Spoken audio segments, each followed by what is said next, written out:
براہ راست ابھی آپ کو لیے چلیں گے. Superior sports and cultural festival جاری ہے اور اس کا آج تیسرا روز ہے. پروفیسر ڈاکٹر چودھری عبدالرحمان اس کلچرل ایونٹ میں پہنچے ہیں جس کے براہ راست مناظر اس وقت آپ نیو کی اسکرین پر دیکھ رہے ہیں. بہت بڑی تعداد میں طلبہ موجود ہیں اور مختلف تھیم پر ہم دیکھ رہے ہیں. جو ہمارا کلچر ہے, ہماری روایات ہیں, ان کو بڑے اچھے ہی طریقے سے ریپرزینٹ کیا جا رہا ہے. اچھا انوار, آج کی اس ایونٹ کی خاصیت آپ یہ دیکھیے کہ چودھری عبدالرحمان صاحب اور ان کے جو مسز ہیں وہ خود بھی ایک کاسٹیوم میں آج وہاں پر پہنچے ہیں. ان کی مسز سمیرہ رحمان بھی ان کے ساتھ موجود ہیں اور آئی تھنک ایک مغلیہ کاسٹیوم ہے جو انہوں نے یہ گیٹ اپ لیا ہوا ہے اور دونوں ہی جو ہے نا وہ سلطانی یا ایک مغل شہنشاہ کو بڑے اچھے طریقے سے انگیج کر رہے ہیں بچوں کی ان فیسٹیوٹی میں.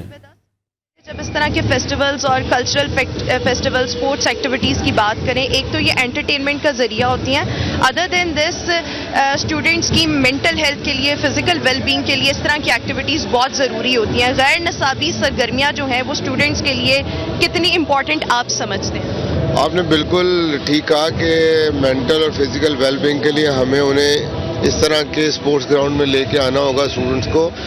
آپ نے دیکھا ہماری سوسائٹی میں ڈپریشن بہت زیادہ ہے, ہر ایک دوسرے کو چور کہہ رہا ہے اور ہر روز یہ بات ہوتی ہے کہ پتہ نہیں ملک کا کیا بننا ہے.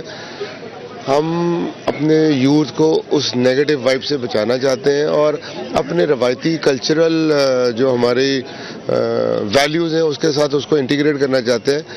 پنجابیوں کی روایت تھی میلے ٹھیلے, موسم بدلنے پر, شبرات پر, عید پر سارے لوگ اکٹھے ہوتے تھے اور خوشی مل کے سیلیبریٹ کرتے تھے جسے ٹوگیدرنیس کا میسج آتا ہے. تو آج آپ نے دیکھا کہ یہ جو کلچرل ایونٹ ہے, اس ایونٹ پر مختلف سٹال لگے ہوئے ہیں, کوئی بلوچی, کوئی سندھی, کوئی پٹھان.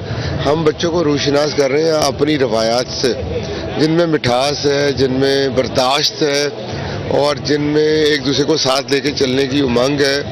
اور جن لوگوں کا رشتہ اپنے کلچر یا مٹی سے نہیں ہوتا, وہ ان کی جڑ کمزور ہوتی ہے, وہ گرو نہیں کر پاتے. تو یہ جو سپیریئر گروپ آف کالجز کی طرف سے ایک ایفرٹ ہے, یہ بچوں کو ڈپریشن اور نیگیٹیوٹی سے بچانے کی ایک ایفرٹ ہے جو فیسٹیول کی شکل میں انہوں نے دی ہے. یہاں پر دو طرح کی ایکٹیویٹیز ہو رہی ہیں, ایک کلچرل فیسٹیول ہے, دوسرا سپورٹس ایونٹ ہے.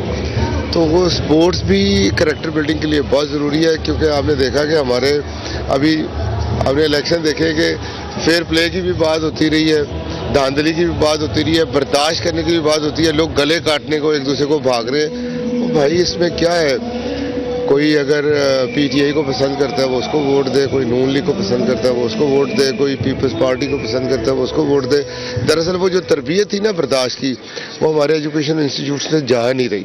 اگر یہ سپورٹس کر رہے ہوتے تو انہیں پتہ ہوتا کہ ہار کو برداشت کیسے کرنا ہے, اسے سیکھ کے دوبارہ کھڑے کیسے ہونا ہے, اور جیت کو سیلیبریٹ کیسے کرنا ہے, اور جیتنے والے نے سب کو ساتھ لے کے کیسے چلنا ہے. تو یہ جو معاشرے میں برداشت ختم ہو گئی اور ہم اپنے اسکولوں, کالجوں اور یونیورسٹیوں میں بالکل روبوٹس تیار کر رہے ہیں جن کے نہ پاس کوئی فیلنگز ہیں نہ ایموشنز ہیں. تو ہم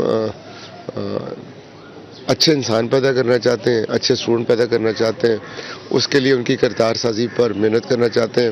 اور کچھ چیزیں ایسی ہیں, فزکس, کیمسٹری, بایولوجی تو میں شاید پڑھا لوں کلاس میں, لیکن میں ٹیم ورک نہیں سکھا سکتا, میں لیڈرشپ نہیں سکھا سکتا, میں لاسٹ بال تک فائٹ کرنا نہیں سکھا سکتا, میں اسپورٹس مین اسپرٹ نہیں سکھا سکتا, میں بتا نہیں سکتا کہ مٹی میں طاقت کتنی ہوتی ہے, کیسے گرتے ہیں, گر کے کھڑے کیسے ہوتے ہیں. تو آج کا یہ جو اسپورٹس اینڈ کلچرل فیسٹیول ہے, مبارکباد کی مستحق ہے انتظامیہ ساری, مبارکباد کی مستحق ہے ایگزیکٹو ڈائریکٹر ریاض صاحب, حامد صاحب جو اس کے پروجیکٹ ڈائریکٹر ہیں, اور وہ سارے پرنسپلز جنہوں نے دوسروں کے بچوں کو اپنے بچہ سمجھا ہے اور ان کو ایک فیسٹیوٹی کا انوائرمنٹ دیا ہے اور انہیں سپورٹس مین اسپرٹ سے روشناس کرایا. اچھا, ایک اور چیز جس طرح سے آپ نے بالکل ٹھیک مینشن کیا ہے کہ ہمارے معاشرے میں فرسٹریشن بہت زیادہ انڈیویجولز میں, اس کے ساتھ ساتھ ڈپریشن بہت زیادہ ہے, اسپورٹس مین اسپرٹ بھی نہیں ہے.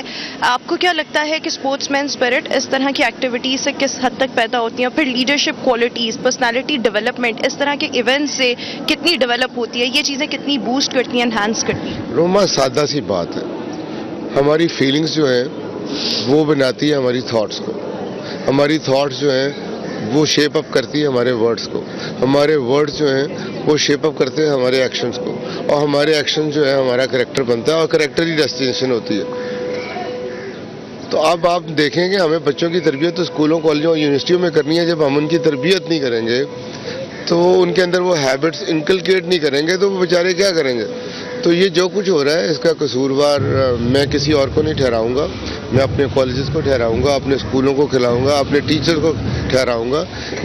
اور حکومت کا صرف اتنا سا قصور ہے کہ وہ تعلیم کے شعبے کو اگنور کر رہی ہے. حالانکہ ہماری سب سے بڑی طاقت یوتھ ہے. یوتھ کی ٹریننگ اور ان کی ایجوکیشن کا بندوبست ہی نہیں ہے. وہ آپ کی پرائرٹی نہیں ہے. جب وہ آپ کی پرائرٹی ہی نہیں ہے تو آپ معاشرے میں اسی طرح کی عدم برداشت کا رویہ ہی دیکھیں گے نا.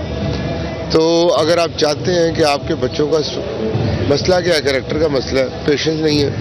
میرا قرآن پاک جو ہے, میرا اللہ میاں کہتا ہے ان اللہ مع الصابرین, میں صبر ورک کرنے والوں کے ساتھ. یا ہر ایک بندہ ایک دوسرے کا گلا کاٹنا چاہتا ہے. قرآن پاک میں لکھا ہے من لیس للانسان الا ما سعى, a man gets whatever he strives for.